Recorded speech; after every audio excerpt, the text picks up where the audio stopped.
আজকে সকালে আমার ঘুম ভাঙলো মোরগের ডাকে। ঘুম থেকে উঠেই দেখি আয়নের বাবা বাজার করে চলে আসছে।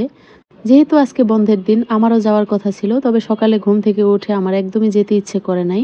হ্যালো এভরিওয়ান, আসসালামু আলাইকুম। কি অবস্থা সবার, কেমন আছেন? বরাবরের মতো চলে আসলাম নতুন আরেকটি ভ্লগ নিয়ে। আমরা যেদিন গ্রাম থেকে আসলাম ওই দিন বাসার কাছে এসে দেখি মাছ, মুরগি, হাঁস এগুলোর হাট বসেছে। আগে মনে করতাম দেশি মোরগ মুরগি বা বিলের মাছ আনতে গেলে গ্রামে যেতে হবে, কিন্তু এত কাছেই যে এত বড় হাট বসে সেটা আগে জানতাম না। রাতের বেলা আমরা প্ল্যান করে ঘুমিয়েছিলাম যে সকালে ঘুম থেকে উঠেই আমরা হাটে যাব একসাথে, কিন্তু সকালে ওঠার পরে আমার একদমই ভালো লাগে নাই আর যেতেও ইচ্ছে করে নাই। আজকে হচ্ছে দুইটা দেশি মোরগ নিয়ে আসছে। তো এমন অবস্থা হয়েছে যে গ্রামে গেলেও দেশি মোরগ সহজে পাওয়া যায় না, যারাও মোরগ মুরগি পালে তারা নিজেরা খাওয়ার জন্যই রেখে দেয়। আগে কিন্তু দেশি মোরগ অনেক বাড়িতেই অ্যাভেলেবেল ছিল, কিন্তু সেটা এখন একেবারেই বিলুপ্ত হয়ে গেছে আর দেশি মুরগির ডিমও পাওয়া যায় না এখন। আর সাথে হচ্ছে নিয়ে আসছে আয়ের মাছ, আর এইটা কি মাছ সেটা অবশ্য আমি বুঝতে পারতেছি না। আপনারা যদি জেনে থাকেন অবশ্যই কমেন্ট করে জানাবেন।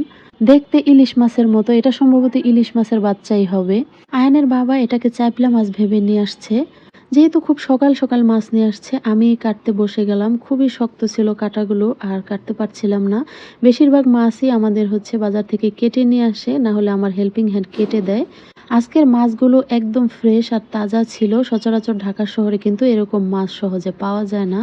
যেহেতু আমার ইলিশ মাছ, চিংড়ি মাছ এগুলো খাওয়া নিষেধ, তো আমি হচ্ছে অন্য যে কোনো মাছ একটু একটু করে খাওয়া শিখছি। তবে যে মাছের মধ্যে মাছ বেশি থাকে সেই মাছ খেতে আবার ভালো লাগে না। তবে ছোট মাছ হলে একটু একটু করে খাচ্ছি।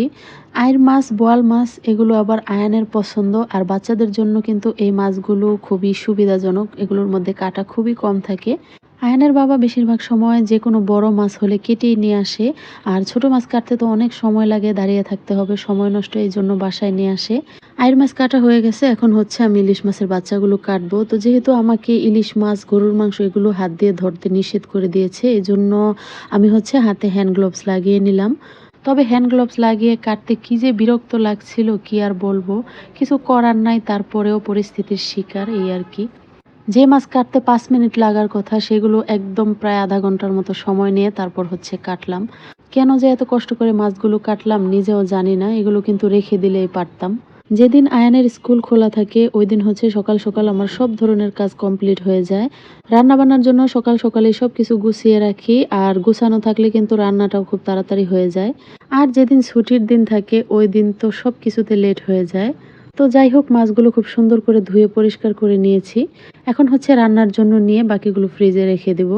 আয়ের মাছ, বোয়াল মাছ এগুলো বিশেষ করে টমেটো দিয়ে ভুনা করলে বেশি ভালো লাগে। তবে আয়নের বাবাকে যেভাবে রান্না করে দেই ওইভাবেই তার পছন্দ। রান্না বা খাওয়া নিয়ে কোনো ঝামেলা নাই তার মধ্যে।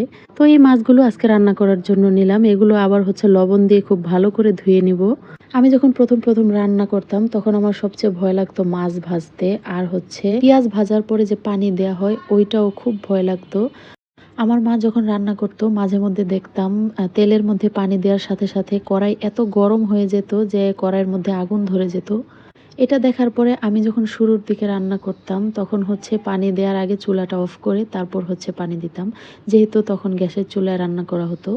আর এখন তো আলাদা হওয়ার পরে আমি বেশিরভাগ সময় ইলেকট্রিক চুলায় রান্না করি। গ্যাসের চুলায় আমার খুব কম রান্না করা হয়। যেদিন ইলেকট্রিসিটি না থাকে ওই দিন হচ্ছে আমি গ্যাসের চুলায় রান্না করি। ইলেকট্রিক চুলায় রান্না করতে করতে আমার এমন অভ্যাস হয়ে গেছে, গ্যাসের চুলায় রান্না করতে গেলে খুবই তাপ লাগে আর মনে হয় এই বুঝি পুড়ে গেল, তাড়াতাড়ি ঝোল শুকিয়ে গেল বা সিদ্ধ হলো কিনা এরকম লাগে। আজকে যেহেতু আমার একটু কাজ বেশি ছিল আর আয়নের বাবাও এদিকে ফ্রি ছিল, এই জন্য আজকে রান্নাটা আয়নের বাবাই করে দিছে। তো আজকে হচ্ছে টমেটো দিয়ে মাছ ভুনা করছি। তো টমেটো মোটামুটি সেদ্ধ হয়ে গেছে, এখন হচ্ছে ভেজে রাখা মাছগুলো দিয়ে দিব। আমাদের বিক্রমপুরে বড় মাছ মাংস রান্না করার পরে একটা মশলা ব্যবহার করা হয়। মশলাটা দিলে তরকারির টেস্ট দ্বিগুণ বেড়ে যায়। তো আমার হচ্ছে মশলাটা বানানো নেই। আমি শর্টকাটে রান্না করার জন্য ভাজা জিরার গুঁড়া দিয়েই রান্না করে ফেলি। তো আমি সবার শেষে হচ্ছে ভাজা জিরার গুঁড়া আর ধনিয়া পাতা দিয়ে নামিয়ে নিয়েছি। আর এদিকে ওরা দুইজন হচ্ছে খুবই ডাকাডাকি করছিল, যেহেতু নতুন একটা জায়গায় আসছে আর ছোট্ট একটা খাঁচার মধ্যে বড় দুইটা মোরগ রেখেছি। ভাবছিলাম আজকে জবাই করে ফেলবো, তবে আয়ান খুব করে চাচ্ছিল যে আজকে ওদের সাথে একটু খেলবে। লাল মোরগটা হচ্ছে পাজি অনেক, সাদা মোরগটাকে একদমই খেতে দিচ্ছে না। আজকের ব্লগটি আপনাদের কাছে কেমন লাগলো অবশ্যই কমেন্ট করে জানাবেন। ভালো লাগলে একটা লাইক দিয়ে চ্যানেলটি সাবস্ক্রাইব করে দিবেন। সবাই ভালো থাকবেন। আল্লাহ হাফিজ।